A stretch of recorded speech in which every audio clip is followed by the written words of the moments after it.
हाय दोस्तों, मैं विकास वंशी। अभी भारत में 2024 लोकसभा चुनाव का परिणाम आया है। तो इस वीडियो में हम आपको बताने वाले हैं कि किस पार्टी को कितनी सीटें प्राप्त हुई है। तो वीडियो में शुरू से लेकर लास्ट तक बने रहें। चलिए वीडियो को शुरू करते हैं और देखते हैं कि किस पार्टी को कितनी सीटें भारत में प्राप्त हुई है लोकसभा 2024 में। और चलिए वीडियो यहाँ पे शुरू करते हैं। देखिए यहाँ पे लोकसभा चुनाव रिजल्ट 2024 नरेंद्र मोदी जी और राहुल गांधी जी हैं। चलिए इसके नीचे जाते हैं तो देखते हैं लिंक कहाँ पे है। और जैसे ही लिंक मिलता है, हाँ लिंक मिल गया, तो चलिए लिंक पे क्लिक करते हैं। उसके बाद देखते हैं कि किस पार्टी को कितनी सीटें प्राप्त हुई है। यहाँ पे देखिए 543 सीट पे हमारे भारत में इलेक्शन हुआ है और 543 सीट का काउंटिंग हो चुका है। उसके बाद चलिए यहाँ पे आते हैं तो देखते हैं, हाँ यहीं पे आके चलिए देखते हैं। ये देखिए भारतीय जनता पार्टी जिसे बीजेपी कहते हैं, उसे 240 सीट प्राप्त की हुए हैं। उसके बाद आगे बढ़ते हैं, भारतीय राष्ट्रीय कांग्रेस जिसे कुल 99 सीट प्राप्त की गई है भारतीय राष्ट्रीय कांग्रेस के द्वारा। उसके बाद आगे बढ़ते हैं, समाजवादी पार्टी को टोटल 37 सीटें प्राप्त की गई है। उसके आगे बढ़ते हैं तो फिर देखिए अखिल भारतीय तृणमूल कांग्रेस जिसे 29 सीटें प्राप्त की गई है। उसके आगे बढ़ते हैं तो देखिए द्रविड़ मुन्नेत्र कड़गम डीएमके जिसे 22 सीटें प्राप्त की गई है। उसके आगे हैं तेलुगु देशम टीडीपी, जिन्हें उस पार्टी को 16 सीटें प्राप्त हुई है। उसके आगे बढ़ते हैं तो जनता दल यूनाइटेड जेडीयू, जो कि हमारे नीतीश कुमार जी का पार्टी है, उस पार्टी को 12 सीटें प्राप्त हुई है। उसके आगे बढ़ते हैं, शिवसेना बाला साहेब ठाकरे जी का पार्टी है, जिसे 9 सीट प्राप्त हुई है। उसके आगे बढ़ते हैं तो देखिए किस तरीका से राष्ट्रवादी कांग्रेस पार्टी को 8 सीटें प्राप्त हुई है। उसके आगे बढ़ते हैं तो शिवसेना एस जिसे 7 सीट प्राप्त हुई है। उसके आगे बढ़ते हैं लोक जनशक्ति पार्टी जिसे 5 सीटें प्राप्त हुई है। उसके आगे बढ़ते हैं युवा जन श्रमिक रायथू कांग्रेस पार्टी जिसे 4 सीटें प्राप्त हुई है। उसके आगे बढ़ते हैं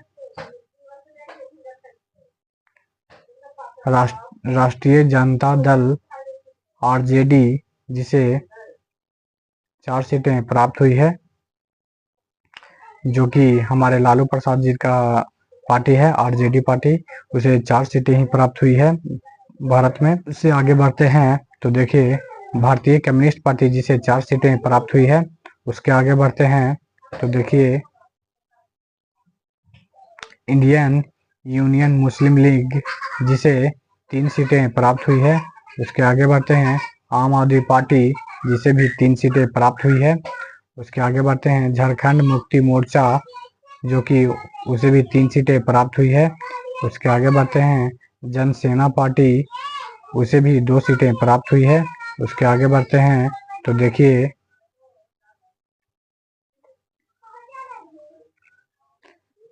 भारतीय कम्युनिस्ट पार्टी जिसे 2 सीटें प्राप्त हुई है। उसके आगे बढ़ते हैं तो जनता दल जेडी 2 सीट इसे भी प्राप्त हुई है। उसके आगे बढ़ते हैं बीसीके जिसे 2 सीटें प्राप्त हुई है। उसके आगे बढ़ते हैं भारतीय कम्युनिस्ट पार्टी जिसे भी 2 सीटें प्राप्त हुई है। उसके आगे बढ़ते हैं राष्ट्रीय लोक दल जिसे भी 2 सीटें प्राप्त हुई है। उसके आगे बढ़ते हैं तो देखिए जम्मू कश्मीर नेशनल कॉन्फ्रेंस, उसे भी 2 सीटें प्राप्त हुई है। उसके आगे बढ़ते हैं तो देखिए